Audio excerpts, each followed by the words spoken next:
সম্মানিত ভিউয়ার্স, যে কোনো কাজে আমরা ভেঙে পড়ি, যে কোনো আঘাত আসলেই আমরা মুচড়িয়ে পড়ি, এটা কখনো করবেন না। কারণ জীবন মানেই যুদ্ধ, যুদ্ধ করে আপনার জীবনের সাইন করতে হবে। কারণ আপনি যদি একটুখানি আঘাতেই ভেঙে পড়েন, তাহলে আপনি পুরুষ হিসাবে মানে লজ্জা পেলেন।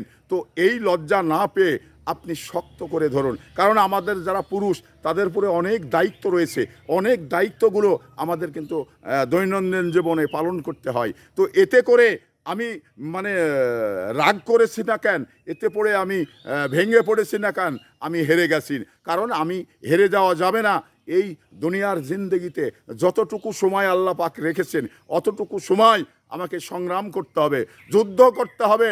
যুদ্ধ করেই আমাকে আপনাকে বেঁচে থাকতে হবে। যুদ্ধের ভয়ে যদি আমি পিছু টান দিই, তাহলে কিন্তু আমি হেরে গেলাম, আমার আর কিচ্ছু বলতে কিচ্ছু থাকলো না। তাই হেরে যাওয়া যাবে না, এগিয়ে যান, সংগ্রাম করে, যুদ্ধ করে, জীবনের সাইন এক সময় হবেই।